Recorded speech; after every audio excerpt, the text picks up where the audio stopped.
pour libérer le Congo. Monsieur le commandant.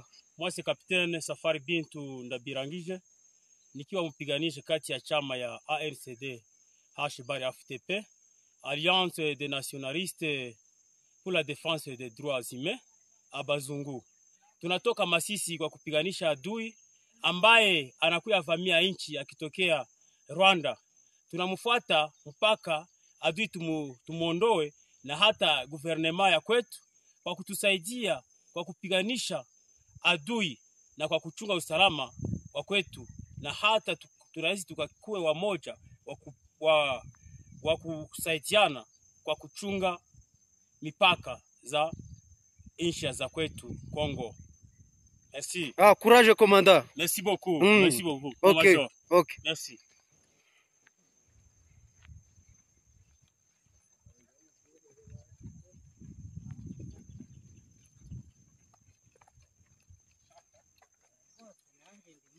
Courage vijana. Kupiga adui na kumchaji. Tutamutimua. Paka. Biso bana Kongo to kolanda bango. Tiko libere pe na biso. Tika leo. Lelo. Mungu na kokima lelo. Ela kokima makoni.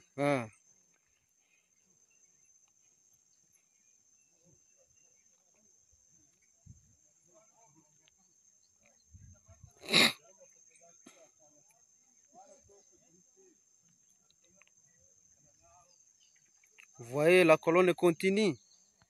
La colonne continue. Tout le monde bien armé. Armé jusqu'aux dents. Allô?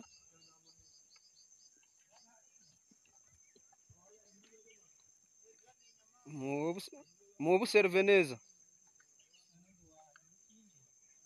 Mubuserveneza mwebwe muri advance.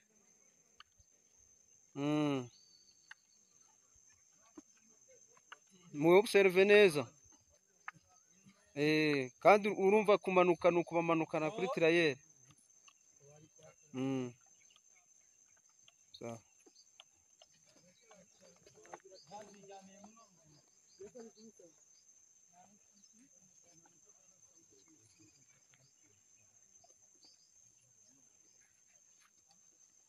Patrie ou la vie, la patrie ou la vie, la patrie ou la vie, nous vaincrons. Le chef d'état-major de l'armée ougandaise, depuis hier, en République démocratique du Congo, précisément dans la ville province de Kinshasa. Donc, on analyse en émission Mkolalelo. Constant Moutamba, hier, a pris part dans le Conseil des ministres. Mais comment se fait-il qu'il y ait une personne qui a démissionné? Il a pris part hier dans le Conseil des ministres. Donc, en analysant dans l'émission Mkolalelo, la signature de l'accord de paix entre la République démocratique du Congo et le Rwanda, confirmé pour ce 27 juin. Bref, on est que hier, le ministre des Affaires étrangères rwandais, Olivier, l'a confirmé. Alors, on a signé accord de paix dans le Congo le 27 juin. Donc, en analysant moi dans l'émission Mkolalelo, qu'est-ce qui se passe dans le nord, dans le sud Kivu? Dans le sud Kivu, les Wazalendo, tout feu, tout flamme, Nyengezi, Kabare, plusieurs cités ont été reconquis par les Wazachou, Banamboka. Donc, vous voyez, dans l'émission Mkolalelo, sans plus tarder, c'est votre humble serviteur Nakombo et Jonas Ngandou, surnommé Charles Onana. Bonjour, bonsoir, cela dépend de l'heure à laquelle vous êtes en train de suivre notre émission. On ne cessera jamais de le dire. Pour l'amour du Congo, Tokokanga mon côté, car le Congo c'est le pays de nos aïeux, Tobotama ba Congolais, Tokokufa ba Congolais. Depuis hier, comme annoncé, le chef d'état-major de l'armée ougandaise a foulé ses pieds dans la ville-province de Kinshasa. Chef d'état-major ougandais a kosala nini? Aye pour renforcer les liens sur le plan militaire, surtout dans l'opération ezali koleka na est. Il y a traque, il y a Kodeko, na ba ADF, na lou, oh bazali ko semer terreur na désolation na Ituri. Raison pour laquelle le chef d'état-major ougandais, oh la mesana na mafinga, oh ya finga ka ba autorité na biso, oh ya lobaka n'importe quoi, oh yo peut to monaki Nikolo Yasuka awa wasala ki rétro-pédalage.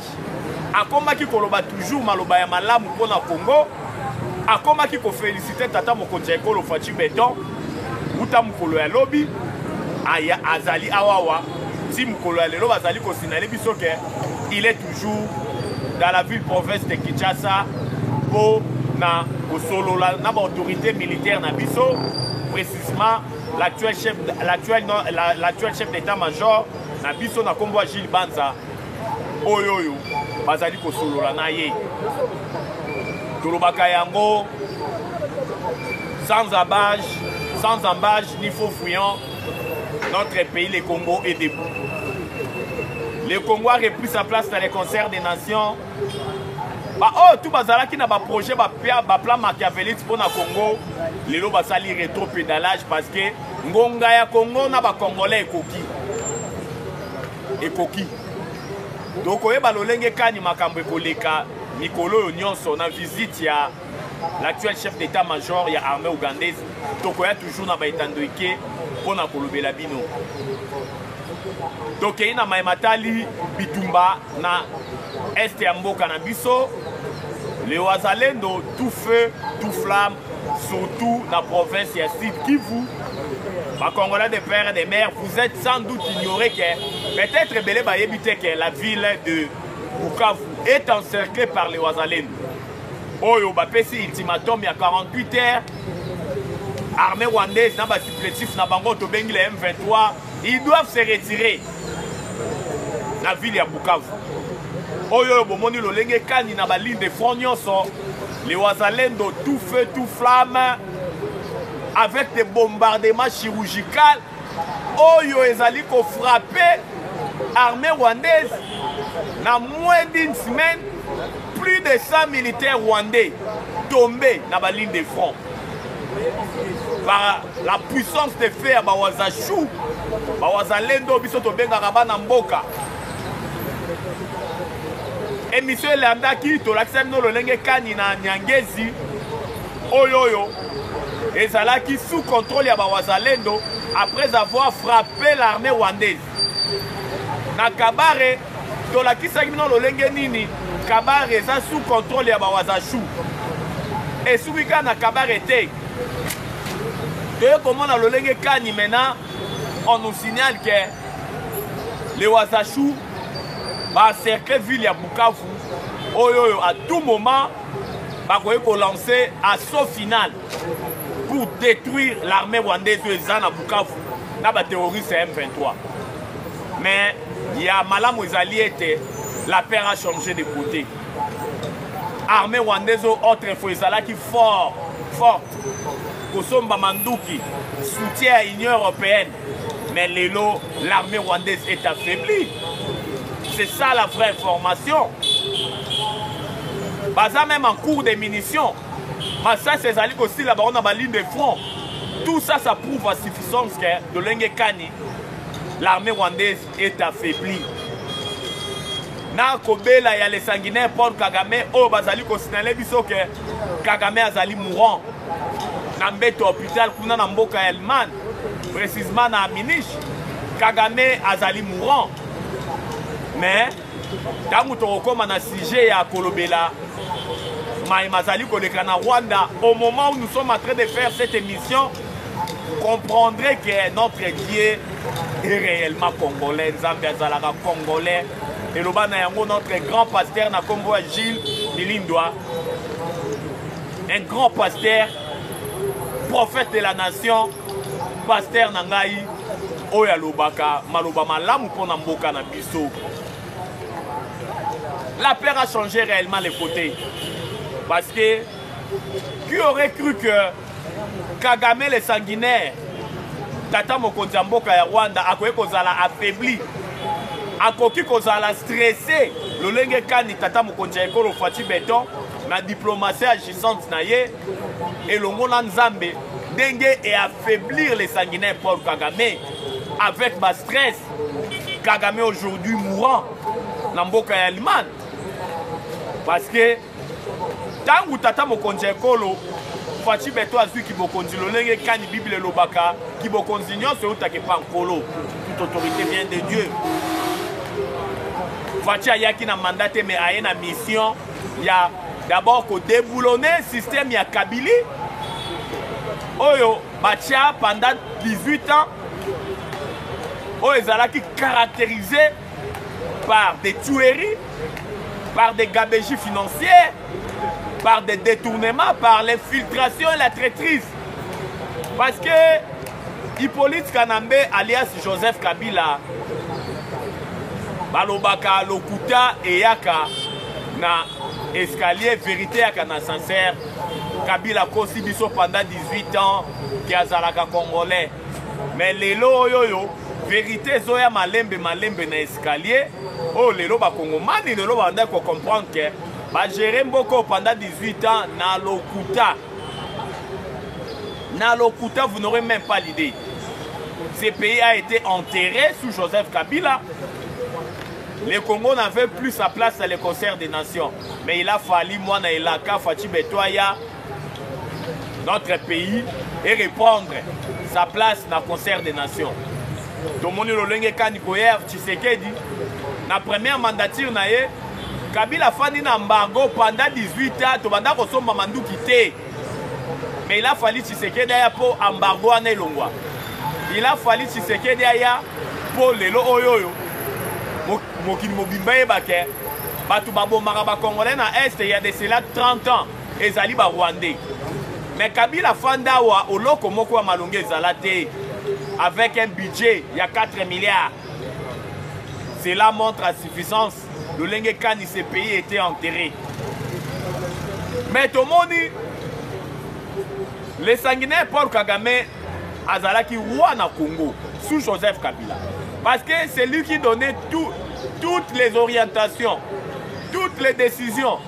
Et Bandeko Utepa Kagame. Vous avez suivi l'actuel ministre des Transports na Congo, Jean-Pierre Bemba.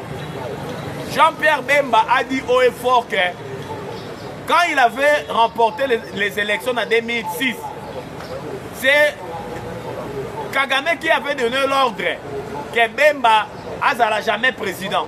Parce que Yem Tabandeko décidé.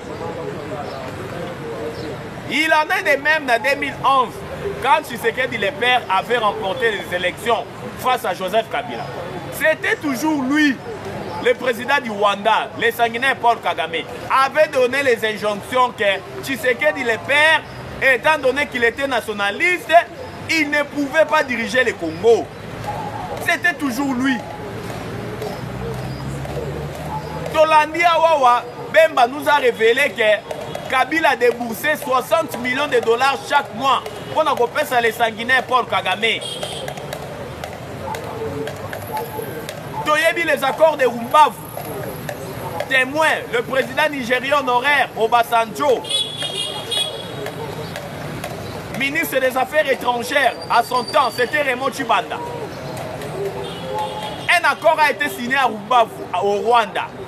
Accord en Elobininique, des troupes rwandaises, bakoyi kokota na Congo, kotambola na ba province na ba frontière nyonso ya Est. Bakozala enquêté, bakozala l'aise. Obasanjo boyebi lolenge kana tuna ki Raymond Tshibanda. Est-ce que bakoro bozali ko signé botangi yango? Raymond lobi oui, totangi même Joseph Kabila tangi. Le président honoraire Nigeria lobi nenge bo signé accord boka na bino kozala suna kimiate. Tout ça tozo la samno lolenge kani ce pays était vendu. Et pas ya ba Rwandais, et pas ya ba impérialiste, et pas ya communauté économique des États d'Afrique de l'Est. Raison pour laquelle tout le monde est Kani. Les Wazalendo au front, tout fait, tout flamme. Des patriotes qui ont couvert dans l'article 63 de la Constitution. Où il oblige tous les Congolais à les droits et les devoirs sacrés de défendre le pays et son intégrité territoriale en cas d'une menace ou d'une agression extérieure. Article 63 des Aliko. Pesa ba Wazalendo, Nguyana Pifo, il y a pour défendre Mboka. Il y a un monde lolenge Kani, na ba ligne de front, Nicolo yo, ba Wazalendo, toujours Nicolo. Frappe na frappe. Raison pour laquelle match est à WO na Est. Kagame sérieusement malade, Kagame mourant, Kagame Mikolezali Koya et Kolobela Biso Mingi. Intérim Naye est assuré par le premier ministre rwandais en violation flagrante de la constitution rwandaise dans son article 105 où il était Soki Mokonzambo Kanabango Azali empêché vacances et se faire sentir à Beli. Intérim et président suffisent à l'assurer par le président du Sénat rwandais. Au cas où le président du Sénat rwandais a été empêché et qu'on a l'assuré par le président de chambre des députés, parce que dans niveau de Rwanda, le président de l'Assemblée nationale le président de la chambre des députés. Ce qui est le président de la chambre des députés a été empêché et qu'on a maintenant intérim qu'on a assuré par le premier ministre. Le premier ministre, selon la constitution rwandaise, a joué la troisième position, il y a intérim au cas où le président Azali malade, empêché, ou bien il y mais le au Rwanda, il y a un tollé déjà entre les Rwandais et leur constitution a été violée. Maintenant, la plus grande question, au Biso Congolais, qui a donné l'ordre que le premier ministre rwandais a ça l'intérim, il y a le sanguinaire Paul Kagame. Dans la place, il y a le président et le Sénat rwandais parce qu'il est vivant. Il est là. Mikolezali Koya et Kolobela Biso Mingi. Kagame a sakani na Congo Mingi. Kagame a bomi ba Kongomani Mingi. Plus de 10 millions de morts, plus de 500 000 femmes violées, plus de 110 000 hectares dévastés. Maintenant, il y a comme tango ya Congo na tango ya ba Congolais et longo na Nzambe. Tochaka Nzambe et longo na makambo mboka na biso poto lobaka soki Nzambe te mboko yo to yebite lolenge kani mboko elinga kezala. Yango ngai na lobaka partout esika tuna kendaka na lobaka ete Nzambe azalaka Congolais, Dieu est Congolais. Parce que soki nkolo te to yebite lolenge kani mboka na biso elinga kezala. Yango Sud Kivu, plusieurs cités, Namaboko et Wazalendo, la ville de Bukavu, encerclée par les Wazachou, au bazar, au four et au moulin. Donc, il y a Matali, justice. La justice élève une nation. Dossier Constant Moutamba, hier, d'après les informations de notre possession, Constant Moutamba a assisté à Kilobi dans le Conseil des ministres, présidé par le chef de l'État, Fachi Béton. Boni Congolais de père et de mère, Constant Moutamba, comme vous le savez, il avait bel et bien déposé sa démission. Au Talaki Lolenge Kani, na Mukanda au Constant Moutamba Koumaki, et Zalaki après près 4 pages.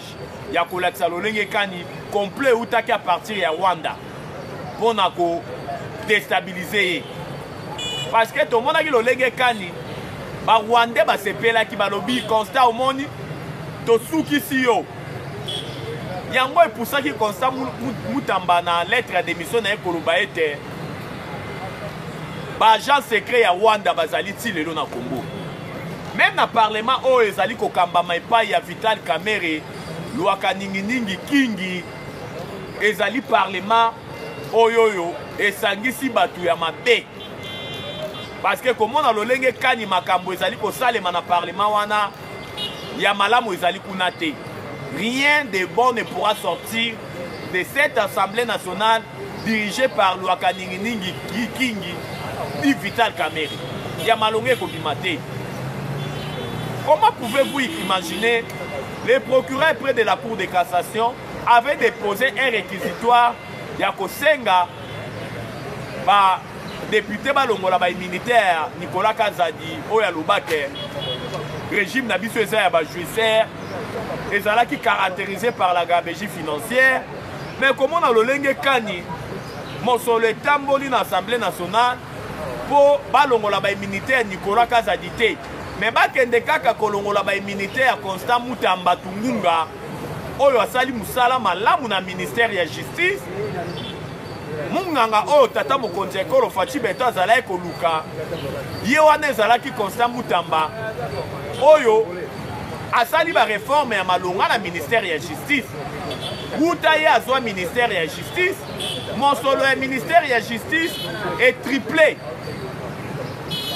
Bancarisation des frais judiciaires toyebi kalezalaki ba magistrat na ba justiciable maboko banki nde bande kosala musala maboko banki soki procès zali justiciable ayeka na maboko banki tous les frais judiciaires et bande koleka par ba magistrat.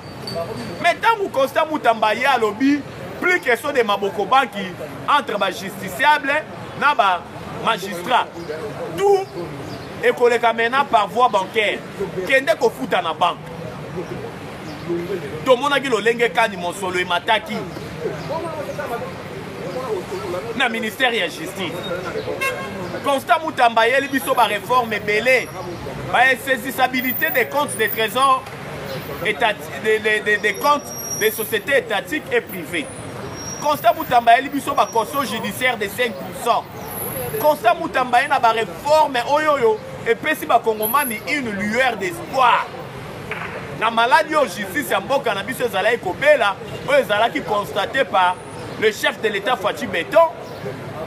Constant Mutamba ye lokola munganga pour administrer une thérapie pour que la justice de notre pays ebika na maladie au tata mokonzi ekolo monaki. Mais ba ini ya Congo ba détourner ba sangani bango nyonso balobi ces petits ici on va les clouer, on va la pousser à la démission, on va l'humilier, on va ternir son image. Ezali participer mawa pona mboka na biso. Mais toyebi complot wana esika ezali kouta. Toyebi kabalo wana esika ezali kouta. Parce que Constant Mutamba atushaki bisiko oyo bakabili balobaki ezali rouge. Komema nanga na procès ko condamné Corneille Nanga oyo azali terroriste par défaut. Balobaki il faut tout régler par contre ya Constant Mutamba. Constant Mutamba a organisé ma poursuite judiciaire contre Hippolyte Kanambe alias Joseph Kabila. Nous surtout on a ba système ba Kabili, oyo bazali tisiko na Kinshasa, oyo bazali tout autour ya tata mokonzi ekolo Faci Beton. Balobaki c'est gênant donc cloué. Yango oyo mondi bakokisi plan na bango, projet na bango contre Constant Mutamba. Mais biso ba Congolais de père et de mère donc baisser ma côté. Preuve en est que c'est lundi de la semaine prochaine, le 23 juin, il y aura une marche de soutien contre l'injustice au Constant Mutamba Sibir. Il y aura une marche parce que les Congolais nyonso, les Kinois et Kinoises, même moral balobi, dossier Constant Mutamba, tous les Kinois et Kinoises il faut côté yango.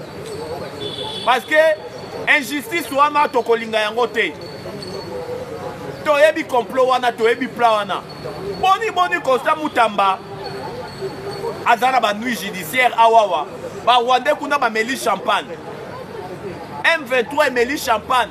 Corneille Nanga beti maboko. M23 est communiqué. Tu comprends que ba service ya renseignement secret rwandais bazali awawa. Misu soupe bazali na tata mokonzi ekolo Faci Beton. Bazana siège naïe. C'est ça la vérité. Il faut tout le balo makambulo lenge et le ngobani.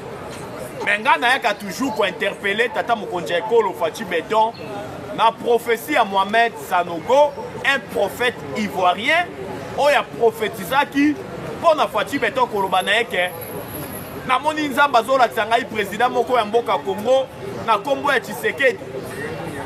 Nzambe azolakisa ngai ke l'insecte qui ronge l'haricot se trouve toujours dans l'haricot. Na lingala tolobaka nyama liaka lideso azalaka na lideso. Professeur de Ngeloba nini? Fachi keba na entourage na yo. Bato oyo bako détruire yo. Bato oyo bako bebisa kibokonzi na yo. Eza kaka bato oyo bazali tout autour na yo. Oyo bazali na siège na yo. Oyo ba ye pembeni na yo mpona koluka misala, koluka positionnement. Keba yango tozali komona. Tozali komona complot, tozali komona bakabale. Regardez ce qui se passe dans l'Assemblée nationale. Vital Kamerhe, Lwaka Ningi Ningi Kingi, président de l'Assemblée nationale. Mawa. Mawa. Bolandaki Vital Kamerhe awa mikoleleki. Aouti kolobana moba. 318 personnes tuées. Oh! Mais, ba chiffre wana Vital Kamerhe azwaki yango wapi? Nyonso tu wana koluka soulèvement esalema na espace ya Grand Katanga. Kolakisa ke insécurité bazoboma bino botelema. Vital Kamerhe azwaki ba chiffre wana wapi? Ya 318 personnes tuées na moba. Oh lelo tosengi na ba service intelligence, il faut ba interpeller Vital Kamerhe. Alakisa biso ndani apesaki e chiffre wana oyoyo ba ressortissant ya moba ba telemeli yango. Oyoyo armée et telemeli yango. Vital Kamerhe mikolelekaki alelaki na du haut de la tribune Assemblée nationale kolobaete bazozanga même papier duplicateur, bazozanga même bic. Kaka Vital Kamerhe, le chef de l'État est prêt à négocier avec les M23. Kaka Vital Kamerhe, bamaloba kaka un vrai populisme. Mouto asalelaka maki populisme, c'est Vital Kamerhe, Lwaka Ningi Ningi King. Mativi, bisika tuka il faut baeba ke yezali azali. Mais azala ba agenda caché, oh tu as ko interpeller tata mokonzi ekolo. Kozwa président de l'Assemblée nationale ko pesa Vital Kamerhe. En complicité na ba cadre IDPS, lokola ba Kabuya. Un secrétaire général faible depuis que l'IDPS est l'IDPS. Un piètre. Tala lelo. Parti affaibli parce qu'on a placé dans le secrétariat général à l'IDPS une personne qui n'a aucune vision. La vision na Ezakaka, le règlement des comptes n'a pas matinée politique. Matinée politique, il faut au lieu de le lengue du parti Zali Kotambola, mais yo ya au transformant dans le règlement des comptes. Na ma finga, ils allaient participer mawa. Yango toye ko interpeller tata mokonzi ekolo Fachi Beton. Il doit ouvrir l'œil et les bons. Na maimazali koleka na mboka, surtout na dossier Constant Mutamba. Toyebi ete bakokisi plan A na bango oyo ya ko faire démissionner Constant Mutamba. Plan B na bango ezali maintenant, on doit la faire arrêter. Na procès oyo monter de toutes pièces pour na kobomaye. Yango tu as une implication totale à tata mokonzi ekolo Fachi Beton en tant que magistrat suprême. Parce que rien de bon et kobima na procès à Constant Mutamba. Son sort est déjà scellé na ba détourner. Oh baza na sima ya procès wana. Toyebi yango. Yango tolobi au effort mukolo ya lundi le 23 juin, il y aura une marche de soutien contre l'injustice. Oh, Constant Mutamba zali ko sibi la justice oh eza malade parce que nan bikité eza justice oh eza sous traitement et bikina nouté eza na nuka malade. Raison pour laquelle nous demandons au chef de l'État Fachi Beton d'intervenir. La signature de l'accord Tozo Chité na yango. Le ministre des Affaires étrangères rwandais Olivier vient de confirmer la signature imminente de l'accord de la paix entre le Congo et le Rwanda. Ça sera le 27 juin. Ça va mettre un terme à 30 ans de guerre. Mais la justice fera son travail. Ouais, Tofi pas justice ya mokili sali musala te ya nzambe ko sala musala na ba kongomani o bakufi. Justice est sala musala na yango. Parce que rien ne restera impuni. Plus de 10 millions de morts, plus de 500 000 femmes violées, plus de 110 000 hectares dévastés, c'en est de trop. Il faut justice et sala musala.